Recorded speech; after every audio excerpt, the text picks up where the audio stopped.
World news के sponsor हैं स्वागत, अदरक, लहसुन और मसाले 100% प्योर एंड हाइजीनिक। अस्सलाम वालेकुम, आदाब। मैं हूं खलील फरहाद। हेडलाइंस के साथ शुरू करते हैं वर्ल्ड न्यूज।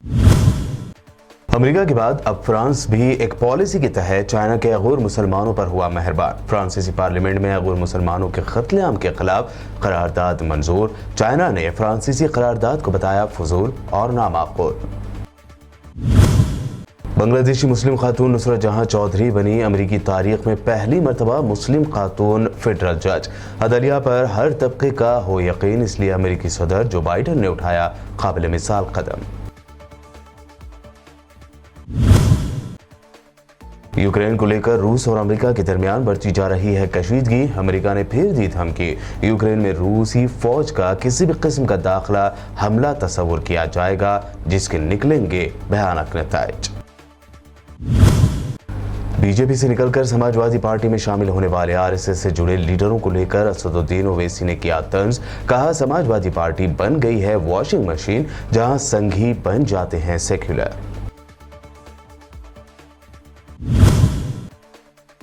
समाजवादी पार्टी के सरबराह अखिलेश यादव ने किया मैनपुरी के करहल सीट से असेंबली इलेक्शन लड़ने का ऐलान।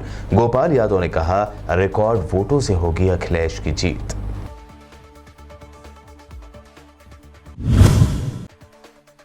आम आदमी पार्टी लीडर सौरभ भारद्वाज ने किया सनसनीखेज इंकशाफ। कहा, बीजेपी के तहत आने वाले साउथ दिल्ली म्यूनिसिपल के 29 स्कूलों को कर दिया जा रहा है बंद। फ्रांस की पार्लियामेंट ने जुमेरात को एक करारदाद मंजूर की जिसमें फ्रांसीसी हुकाम से कहा गया है कि वो चीन की जिनजियांग सूबे में गैर मुसलमानों के कत्लेआम और उन पर इंसानियत सोज जराइम की मजम्मत करें। इस करारदाद की तामील गैर लाजिम है। करारदाद को सोशलिस्ट और हज़ब इख्तिलाफ की दीगर जमातों ने पेश किया जिसे भारी अक्सरियत से मंजूर कर लिया गया। इस करारदाद में हुकूमत से यह भी कहा गया है कि फ्रांस में मुक़ीम गैर तारकीन वतन को तहफ़्फ़ुज़ फराहम किया जाए ताकि चीन उन्हें हरासा ना कर सके। दूसरी जानिब फ्रांस में कायम चीन के सिफारतखाने ने गैर मुसलमानों की हिमायत में इस फ्रांसीसी करारदाद को फजूल, नामाकूल और नुकसानदेह करार दिया है। नुसरत जहां चौधरी अमेरिका की तारीख में पहली मरतबा एक मुस्लिम खातून विफाकी जज यानी फेडरल जज के तौर पर नामजद हुई हैं। अमेरिकी सदर जो बाइडन ने बांग्लादेशी मुस्लिम खातून नुसरत जहां चौधरी को फेडरल जज नामजद किया है। Nusrat Jahan Chowdhury American civil liberties union Illinois की लीगल डायरेक्टर हैं और उन्हें सदर बाइडन ने अमेरिका के डिस्ट्रिक्ट कोर्ट बराए ईस्टर्न डिस्ट्रिक्ट ऑफ न्यूयॉर्क के लिए नॉमिनेट किया है। अगर अमेरिकी सीनेट ने उनकी नामजदगी की मंजूरी दे दी तो वो बतौर फेडरल जज फ़राइज़ अंजाम देने वाली पहली मुस्लिम खातून और बांग्लादेशी निज़ाद अमेरिकन होंगी। अमेरिकी सदर जो बाइडन ने रूस को यूक्रेन पर हमले के हवाले से अब धमकी दे दी है। अमेरिकी सदर जो बाइडन ने व्हाइट हाउस में अपनी हुकूमत का 1 साल मुकम्मल होने पर प्रेस कॉन्फ्रेंस की। अमेरिकी सदर का कहना था कि यूक्रेन में रूसी फौज का किसी भी किस्म का दाखिला हमला समझा जाएगा और इस तरह के हमले का रद्द-ए-अमल शदीद, मुसलसल और फाइनेंशियल भी होगा। जो बाइडन ने दौरान गुफ्तगू रूसी सदर व्लादिमीर पुतिन को भी खबरदार करते हुए कहा कि पुतिन ने यूक्रेन में फौजी मदाखलत का इंतखाब किया तो रूस को इसकी भारी कीमत चुकाना पड़ेगी। उधर अक़वाम मुत्तहिदा के सेक्रेटरी जनरल एंटोनियो गुटेरेस ने अक़वाम मुत्तहिदा की जनरल असम्बली में साल 2022 के लिए अपनी तरजीहात पेश करते हुए दुनिया की मौजूदा हालत के बारे में 5 इश्यूज उठाए। अपनी प्रेजेंटेशन के बाद प्रेस ब्रीफिंग में जब उनसे पूछा गया कि क्या दुनिया दूसरी सर्द जंग यानी कोल्ड वॉर के दहाने पर है तो उन्होंने कहा कि दुनिया सर्द जंग के दहाने पर नहीं बल्कि उससे भी ज़्यादा बदतर सूरत हाल से दो चार है। एंटोनियो गुटेरेस ने यह भी कहा कि जिस तरह से कोल्ड वॉर मौजूद थी उसके बारे में पेशगोई एक ख़ास सतह पर थी। अब हम बहुत ज़्यादा अफरा तफरी का शिकार हैं, बहुत कम पेशगोई की जा सकती है। हमारे पास बहरान से निमटने के लिए कोई ठोस लाहे अमल नहीं है, इसीलिए हम दर हकीकत एक खतरनाक सूरत हाल से दो चार हैं। अक़वाम मुत्तहिदा की सलामती कौंसिल ने मुत्तफ़िक़ा तौर पर यमन के हौसी बागियों की जानिब से अबू ज़बी पर हमलों की मज़म्मत करते हुए इसे वहशियाना दहशतगर्द हमला करार दिया है और उन्हें इंसाफ के कटहरे में लाने की अपील की है। कौंसिल के मेंबरान ने अबू ज़बी और सऊदी अरब में मुख्तलिफ जगहों पर होने वाले हमलों की शदीद मज़म्मत की। सलामती कौंसिल के मेंबरान ने जोर दिया कि दहशतगर्द कार्रवाइयाँ करने वालों, उनको मुनज़्ज़म करने वालों और उनकी माली मदद करने वालों को पकड़कर इंसाफ के कटहरे में लाया जाएगा। अक़वाम मुत्तहिदा के शदीद रद्दअमल पर यूएई ने इज़हार तशक्कुर किया है और कहा है कि हौसियों को सख्त सज़ा देने का यूएई को हक़ है और मुजरिमों के खिलाफ सख्त कार्रवाई की जाएगी। अमेरिकी फाइनेंस मिनिस्ट्री ने लेबनानी हिज़्बुल्लाह अस्करी तंजीम से वाबस्ता एक बैनुल-अक़वामी नेटवर्क यानी इंटरनेशनल नेटवर्क पर पाबंदियाँ आयद कर दी है। अमेरिकी वज़ारत ख़ज़ाना ने एक बयान में वजाहत की है कि हुकूमत की फ़ॉरेन ईस्ट कंट्रोल सेक्शन ने हिज़्बुल्लाह से मुंसलिक माली सहूलतकार अदनान अय्याद के साथ साथ उससे वाबस्ता ब्रोकर्स और कंपनियों के बैनुल-अक़वामी नेटवर्क के मेंबरान और उसके तिजारती पार्टनर आदिल दयाब को ब्लैक लिस्ट कर दिया है। बयान में मज़ीद कहा गया है कि आज जिन लोगों की निशानदही की गई है उनकी जानिब से पाबंदियों से बचने की कोशिशें ये जाहिर करती हैं कि किस तरह हिज़्बुल्लाह बैनुल-अक़वामी मालियाती निज़ाम तक रसाई हासिल करने और अपनी दहशतगर्दाना कार्रवाइयों और दीगर गैर कानूनी सरगर्मियों की हिमायत के लिए फंड्स इकट्ठा करने में कामयाब रही है। इराक के दयाली सूबे के शुमाल में दाइश तंजीमों ने हमला करके 11 इराकी फौजियों को मौत की नींद सुला दिया। हमले के बाद इराकी फौज की भारी कमक को अल अजीम जिले की सिमत भेज दिया गया है। सिक्योरिटी ज़राए के मुताबिक वज़ारत दिफा का एक आला सतह का वफ़द फौजियों के इस कत्लेआम की तफसीलात जानने के लिए जाए वक़्क़ों की तरफ रवाना हो गया। अलावाज़ी वाक़े की तहक़ीक़ात शुरू कर दी गई हैं। इससे पहले सिक्योरिटी मीडिया सेल ने ऐलान किया था कि दयाली ऑपरेशन की कमान के तहत मुख्तलिफ कार्रवाइयों में दहशतगर्दों के 3 अड्डों का पता चलाया गया है और यहाँ से धमाका ख़ैज़ मवाद, मार्टर गोले, 9 रॉकेट और शदीद धमाका ख़ैज़ मवाद बरामद कर लिया गया है। अलावाज़ी बारूदी बुलेटिन भी कब्जे में ले ली गई हैं। वाज़ेह है कि यह हमला ऐसे वक्त किया गया है जब बैनुल-अक़वामी इत्तेहाद की तरफ से ऐलान किया जा चुका है कि दाइश तंजीम अभी तक शाम और इराक़ में अमन के लिए हकीकी ख़तरा है। मकबूजा फ़लस्तीन के ग़र्ब उर्दन के मुख्तलिफ़ इलाक़ों में फ़लस्तीनियों और इसराइली फ़ौजियों में होने वाली झड़पों में 119 फ़लस्तीनी ज़ख्मी हो गए। फ़लस्तीनी अल-यौम रिपोर्ट के मुताबिक फ़लस्तीनियों और सियोनी फ़ौजियों के दरमियान ये झड़पें ग़र्ब उर्दन के मुख्तलिफ़ इलाक़ों ख़ास तौर से नाबलस में हुई, जिनमें कम अज़ कम 119 फ़लस्तीनी ज़ख्मी हो गए। इसराइली फ़ौजियों ने रबर की गोलियों से फ़लस्तीनी शहरियों को निशाना बनाया और आंसू गैस के शेल भी दागे। मकबूजा फ़लस्तीन के जनूबी इलाके वो इलाके हैं जहां इसराइली हुकूमत फ़लस्तीनियों को तर्क वतन करने यानी उनका आबाई वतन छोड़ने पर या वहां से निकल जाने के लिए मजबूर करती रही हैं, जबकि फ़लस्तीनी अवाम हर मुमकिन शक्ल में अपनी मज़ाहमत व इस्तिक़ामत का सिलसिला जारी रखे हुए है।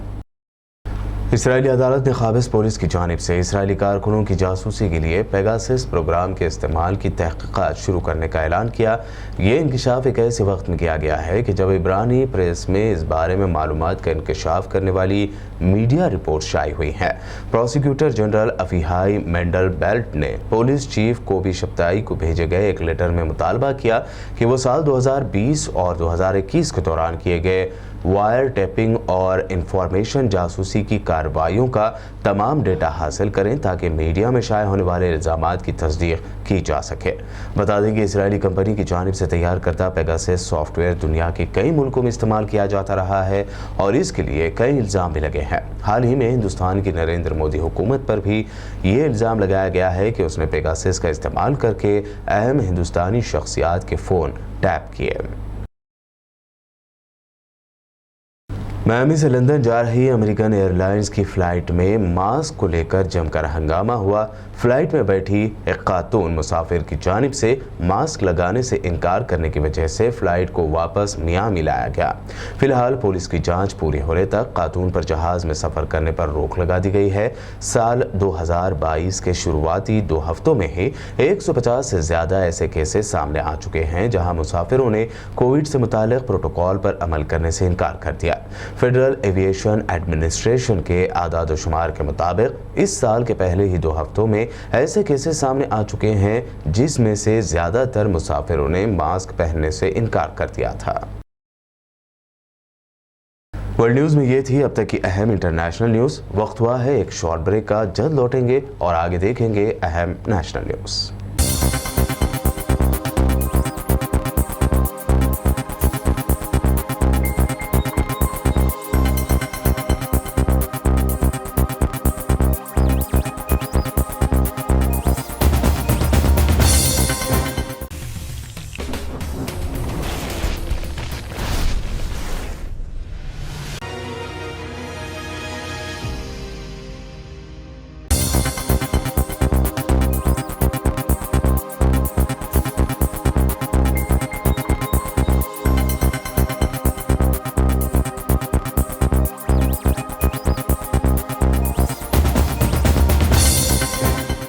ब्रेक के बाद आइए अब देखते हैं अहम नेशनल न्यूज।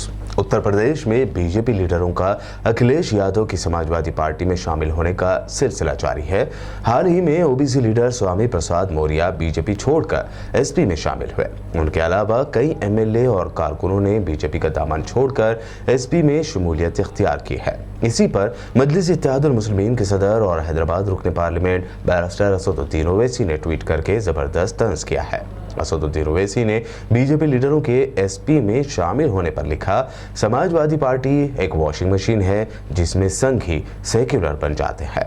मरहूम कल्याण सिंह हिंदू युवा वाहिनी के सुनील स्वामी प्रसाद और अब ये उम्मीद है कि मुस्लिम समाजवादी लीडर उनकी गुलपोशी करेंगे और उनके समाजी इंसाफ के लिए अपनी जबानी कुर्बान कर देंगे। बाकी बी टीम का ठप्पा तो सिर्फ हम पर लगेगा। उत्तर प्रदेश असेंबली इलेक्शन से पहले समाजवादी पार्टी सरबराह अखिलेश यादव ने एक अहम ऐलान किया। अखिलेश यादव ने ऐलान किया है कि वो मैनपुरी की करहल सीट से असेंबली इलेक्शन लड़ेंगे।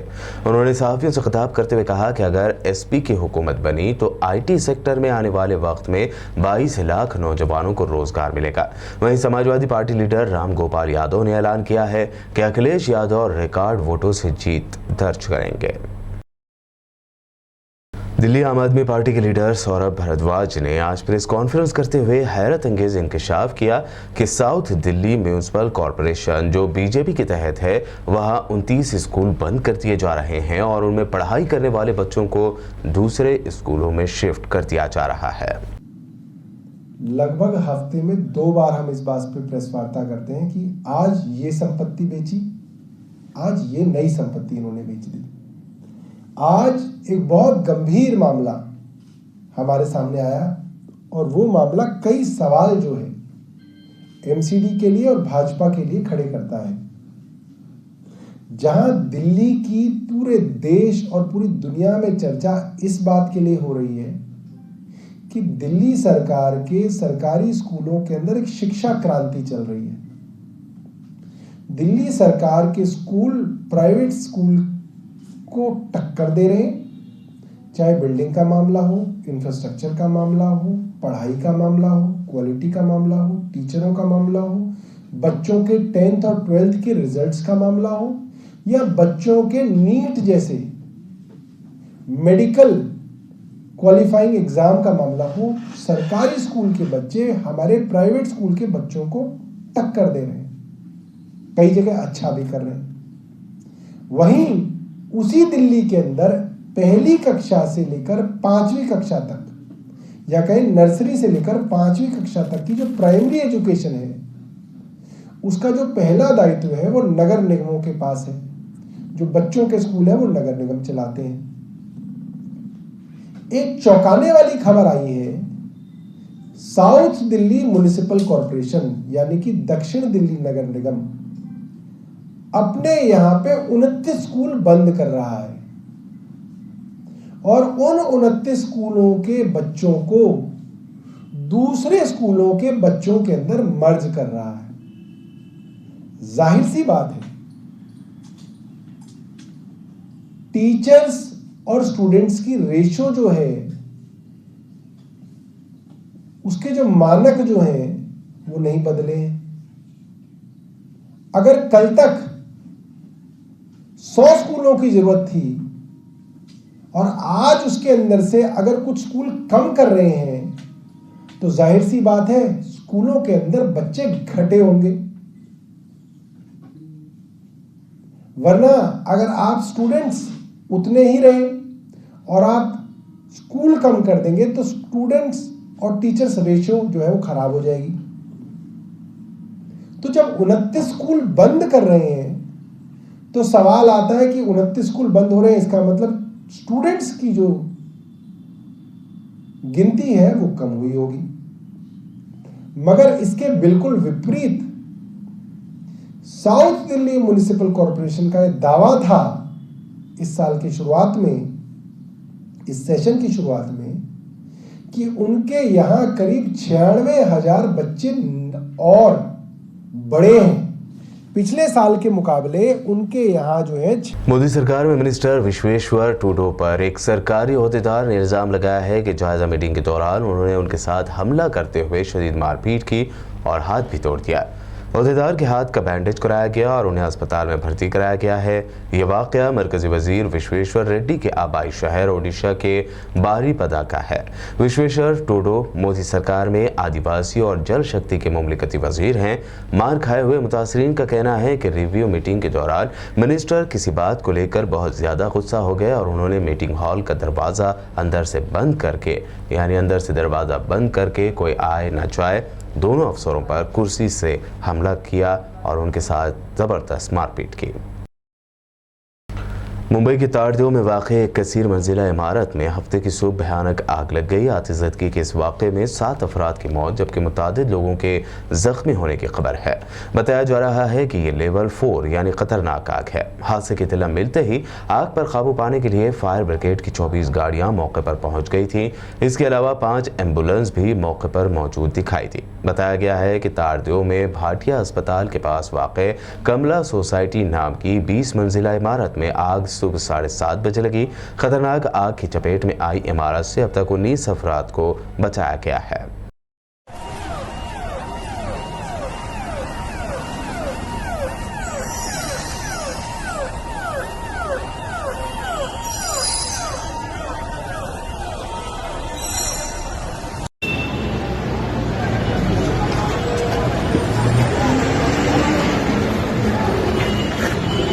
બહુ વધ્યું જો લે મોટી ગાડી ભરાઈ ગઈ આટલી એ થોડો આજવા જેવું થયું આ ગાડી તો બહાર આવી એકદમ આને ટ્રાફિક જામ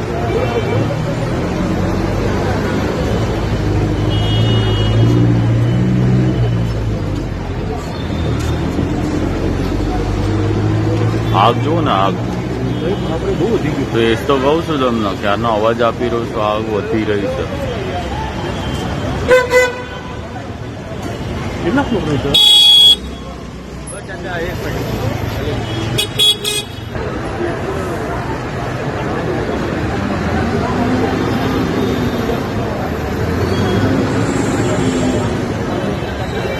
वर्ल्ड न्यूज के आखिर में हेडलाइंस पर एक और नजर। अमेरिका के बाद अब फ्रांस भी एक पॉलिसी के तहत चाइना के गैर मुसलमानों पर हुआ मेहरबान। फ्रांसीसी पार्लियामेंट में गैर मुसलमानों के कत्लेआम के खिलाफ करारदाद मंजूर। चाइना ने फ्रांसीसी करारदाद को बताया फजूल और नामाकूल। बांग्लादेशी मुस्लिम खातून नुसरत जहां चौधरी बनी अमेरिकी तारीख में पहली मरतबा मुस्लिम खातून फेडरल जज। अदलिया पर हर तबके का हो यकीन, इसलिए अमेरिकी सदर जो बाइडन ने उठाया काबिल मिसाल कदम। यूक्रेन को लेकर रूस और अमेरिका के दरमियान बढ़ती जा रही है कशीदगी। अमेरिका ने फिर दी धमकी, यूक्रेन में रूसी फौज का किसी भी किस्म का दाखिला हमला तस्वुर किया जाएगा जिसके निकलेंगे भयानक नतीजे। बीजेपी से निकलकर समाजवादी पार्टी में शामिल होने वाले आरएसएस से जुड़े लीडरों को लेकर असदुद्दीन ओवैसी ने किया तंज। कहा समाजवादी पार्टी बन गई है वॉशिंग मशीन जहां संघी बन जाते हैं सेक्युलर।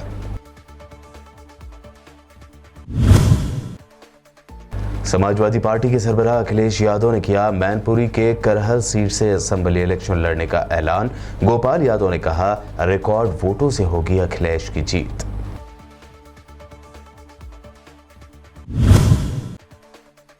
आम आदमी पार्टी लीडर सौरभ भारद्वाज ने किया सनसनीखेज इंकशाफ। कहा बीजेपी के तहत आने वाले साउथ दिल्ली म्यूनिसिपल के 29 स्कूलों को कर दिया जा रहा है बंद। वर्ल्ड न्यूज में ये थी अब तक की अहम इंटरनेशनल और नेशनल न्यूज। देखते रहिए PPN चैनल।